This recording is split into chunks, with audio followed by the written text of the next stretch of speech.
मेरे देश की महान संस्कृति का गौरवगान करते समय मैं आंखें नीचे नहीं करता हूं, आंखें मिला करके दुनिया से बात करता हूं। ये कोई मोदी जी को प्यार करने वाले लोग नहीं है, ये मां भारती को प्यार करने वाले लोग। मेरे देश की महान संस्कृति का गौरवगान करते समय मैं आंखें नीचे नहीं करता हूं, आंखें मिला करके दुनिया से बात करता हूं।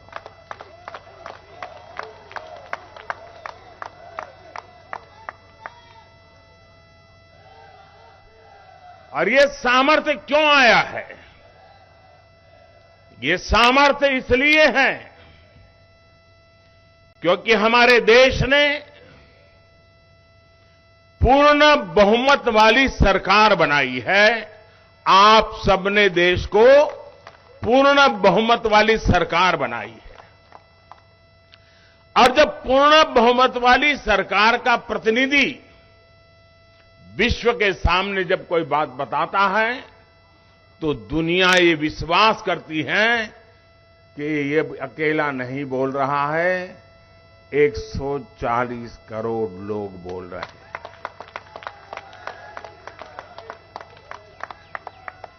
अभी नड्डा जी कह रहे थे कि मोदी जी को प्यार करने वाले लोग यहां आए हैं।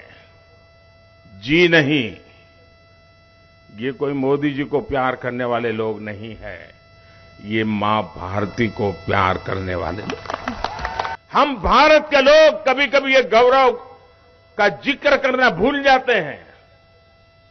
हम वो देश हैं जो दुनिया की सबसे पुरानी भाषा, मानव इतिहास की सबसे पुरानी भाषा तमिल भाषा, ये हमारी अपनी भाषा है, हर हिंदुस्तानी की भाषा है। ये दुनिया की सबसे पुरानी भाषा होने का गर्व है। और जब मैं पीएनजी में वहां के गवर्नर, जिनके पूर्वज भारतीय हैं, उन्होंने तमिल भाषा का महान ग्रंथ तिरुकुरल का पीएनजी की भाषा में भाषांतर किया और उसका लोकार्पण करने का मुझे सौभाग्य मिला। आप कल्पना कर सकते हैं कि हिंदुस्तान की इस महान विरासत को आज दुनिया कैसे पूजने लगी। कल जब मैंने देखा कि पूरे ओपेरा हाउस पर हिंदुस्तान के तिरंगे रंग की रोशनी करके उन्होंने भारत को सम्मानित करने का बहुत ही उम्दा प्रयास किया था। और भारतीय समुदाय का जो समारोह था, हिंदुस्तान के लोगों ने उसको देखा है, दुनिया ने देखा है। लेकिन सबसे बड़ी बात, लोकतंत्र की आत्मा क्या होती है, लोकतंत्र का सामर्थ्य क्या होता है। साथियों, आपको जानकर के खुशी होगी, और मैंने अब तक जितना भी कुछ देखा पढ़ा, मुझे इस बात की तरफ ध्यान नहीं गया मेरा, और इसलिए मैं बताना चाहता हूं। भारतीय समुदाय का जो कार्यक्रम था, वहां ऑस्ट्रेलिया के प्रधानमंत्री का आना गौरव की बात थी। लेकिन इतना ही नहीं, उस समारोह में पूर्व प्रधानमंत्री भी थे। उस समारोह में पूरी अपोजिशन पार्टी के मेंबर से, रूलिंग पार्टी के मेंबर से, ये लोकतंत्र का वातावरण ऑस्ट्रेलिया के लोग में भारतीयों के प्रति, चाहे पक्ष सत्ता का हो, चाहे पक्ष विपक्ष का हो, सबके सब मिलजुल करके भारतीय समुदाय के इस कार्यक्रम में उतने ही उमंग और उत्साह के साथ शरीक हुए थे। और भारत के एक प्रतिनिधि को, भारत के एक सेवक को दोनों पक्ष उतना ही आदर और सत्कार कर रहे थे। साथियों, ये यश मोदी का नहीं है, हम कतई ऐसी गलती मत करें। ये यश हिंदुस्तान के पुरुषार्थ का है, 140 करोड़ हिंदुस्तानियों के जज्बे का है दोस्तों।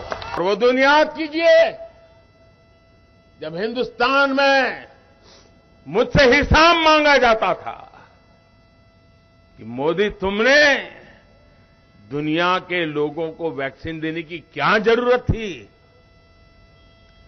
ये बुद्ध की धरती है, ये गांधी की धरती है।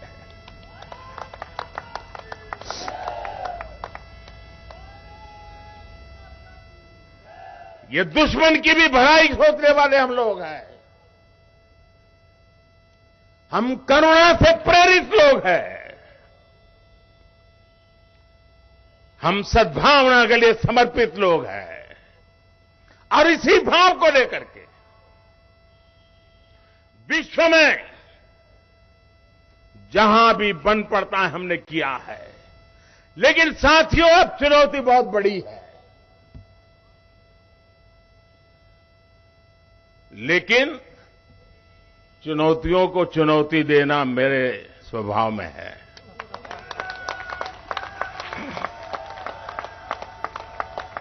और चुनौती दो है।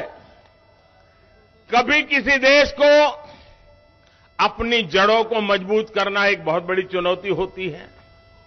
अपने गरीब से गरीब के लोगों को गरीबी से बाहर निकालना, उनकी आवश्यकताएं पूरी करना। ज्यादातर लोगों के जीवन में ये काम आता है। हमारे सामने दो काम एक साथ आए हैं। समय, लोग दुनिया इंतजार करने को तैयार नहीं है दोस्तों।